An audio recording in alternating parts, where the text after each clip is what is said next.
Hello, hello mes très chers auditeurs, j'espère que vous allez bien. Pour ma part, cela va très bien. Figurez-vous qu'à l'occasion de mes vacances, parce que oui, j'en prends aussi, j'ai été invitée à découvrir durant une semaine le village de vacances chrétien du domaine Père Guillot à la Parade dans le 47. Et oui, dans le sud de la France. Chanceuse, hein. Dans ce lieu, chacun peut se détendre, se baigner, découvrir la région. Et les chrétiens de tous bords peuvent en toute simplicité également se ressourcer spirituellement lors de réunions proposées chaque jour s'ils le souhaitent. Bien entendu, dans ce village vacances, les non-chrétiens sont également les bienvenus. Les personnes intéressées trouveront le lien de leur site web en barre d'infos. Et c'est donc tout naturellement que durant ce séjour, j'ai recueilli les quelques grammes de bonheur de gens formidables que je remercie d'ailleurs vivement pour leur générosité et leur partage. Ces échanges ont donné lieu à une série spéciale de 13 épisodes que je vous laisse découvrir. N'hésitez pas à liker, commenter et n'oubliez pas de vous abonner et activer la cloche. Allez, c'est parti! Quelques grammes de bonheur. Quelques grammes de bonheur. Quelques grammes de bonheur. Quelques grammes de bonheur. Quelques grammes de bonheur. Quelques grammes de bonheur. Quelques grammes de bonheur. Quelques grammes de bonheur. 4 grammes de bonheur. Bonjour ou bonsoir, quelle que soit l'heure, bienvenue à tous. Aujourd'hui, nous sommes avec Jacques, 52 ans, qui vit à Cour-et-Buis et qui est aumônier. Bonjour Jacques. Bonjour, Comment vas-tu? ça va bien, merci. Ça va? Oui, avec ce beau soleil, en plus, il y a de quoi aller bien. Sur la période, sur un site enchanteur comme Père Guillot. Oui, tu habites à Cour-et-Buis. Où est-ce que ça se trouve? Parce que je ne connais pas du tout. C'est un petit village dans le nord-ouest de l'Isère. De l'Isère, dans le 38, donc si je ne Oui, m'abuse. 38. C'est ça, il me reste, j'ai quelques restes de géographie. Et tu es aumônier, en quoi est-ce que cela consiste pour ceux qui ne connaissent pas du tout cette Alors, profession? aumônier d'hôpital, cela consiste à aller visiter les patients, les malades, Oui, dans leur chambre d'hôpital ou dans un lieu qui peut être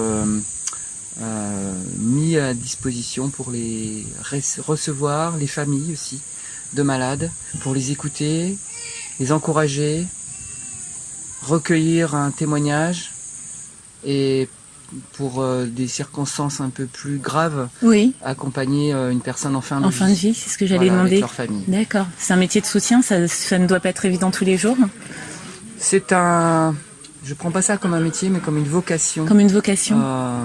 reçue du Seigneur Oui, pour à la fois faire briller sa lumière, mais surtout pour être là au moment où il y a un besoin particulier. vous faites ça tu fais ça, pardon, excuse-moi, depuis longtemps?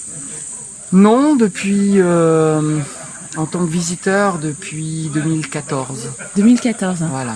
Là, je pense que les auditeurs vont découvrir avec nous ce qu'était ce métier. Parce que c'est vrai qu'aumônier, on a une certaine vision et pas forcément celle-là. Il y en a qui vont dans les prisons, Voilà, il y en a qui vont dans les EHPAD, oui, il y en a qui vont à l'hôpital. Chaque contexte est différent, oui. même si le cœur de la mission est le même. Merci pour ces précisions.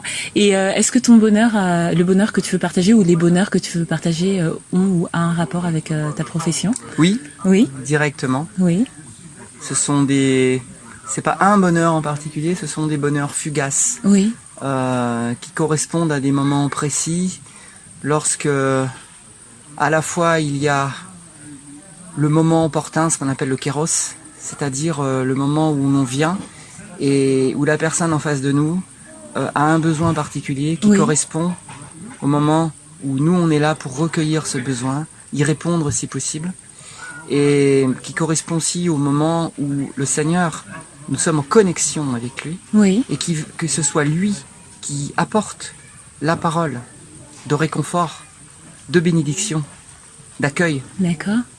qui va être au poil, pile poil, et où on va sentir vraiment que on n'est pas là par hasard, et que grâce à la main de Dieu, on va être utile et apporter quelque chose qui correspond à un besoin. Et qu'est-ce que être en connexion avec Dieu? Parce que peut-être que ça ne sera pas parlant pour tout le monde.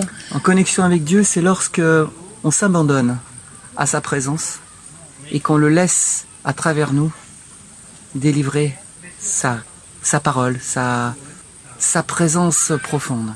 Oui, Et où il va y avoir un transfert en fait entre Dieu, nous, et la personne qui est en face de nous. Très bien. À chaque fois que tu es dans ces moments-là, que tu as qualifié avec le mot kéros, c'est ça? C'est un mot grec, je suppose? Oui, le moment opportun. Le moment opportun, d'accord. La porte qui s'ouvre au bon moment. Et ça représente pour toi à chaque fois des moments de bonheur, de joie? Ce sont pas des moments qui sont toujours... Ce sont des moments rares, en fait. Oui. Chaque personne que l'on visite n'a pas forcément des besoins, Oui. n'est pas forcément réceptive, Oui. n'est pas à l'écoute. Et surtout dans nos pays où la laïcité, où l'aumônier est perçu plus au départ comme un homme religieux. Oui. Et donc comme quelqu'un avec de une jugeant connotation peut-être négative pour Oui. certains. Alors que en fait, le rôle profond de l'aumônier, c'est d'ouvrir à la présence de Dieu, Oui. sans considération de religion, mais plus dans la relation. Oui. C'est beau. Et effectivement, je comprends mieux pourquoi tu parlais de vocation et pas de profession maintenant avec ces explications. Ouais. On n'est pas donné à tout le monde de pouvoir être dans cette relation. Oui, effectivement. Quelle que soit la religion d'ailleurs à laquelle de base à laquelle Oui. on appartient. On appartient. Écoute, je te remercie de nous avoir partagé ces instants Avec et cette plaisir. découverte. Avec plaisir. Et je pense que certains iront faire des recherches pour aller un peu plus loin parce que c'est intéressant. Malheureusement, le temps nous manque, mais merci beaucoup pour ta générosité et puis pour la personne que tu es. Je te souhaite de prendre soin de toi, Merci de prendre à soin toi. de ces instants et des personnes que tu visites et que tu entoures, que tu soutiens. Je ne sais pas si on peut qualifier. Tout à la gloire voilà. de Dieu. Merci beaucoup. Et n'hésite pas surtout à revenir dans l'émission si tu veux partager autre chose. Ce sera avec un grand plaisir. C'est bien noté. N'oubliez revoir. pas vous autres, le bonheur aussi léger soit-il n'est jamais loin. Alors sachez le voir, vous en saisir et l'apprécier. À bientôt. Quelques grammes de bonheur. Quelques grammes de bonheur. Quelques grammes de bonheur. Quelques grammes de bonheur. Quelques grammes de bonheur. Quelques grammes de bonheur. Quelques grammes de bonheur. Quelques grammes de bonheur. Bonheur. 4 grammes de bonheur. Également envie de donner un peu de bonheur en partageant le vôtre? N'hésitez pas à prendre un rendez-vous téléphonique avec moi pour une interview sur le lien suivant que vous trouverez également en barre d'infos. À très vite et n'oubliez pas de vous abonner. Merci.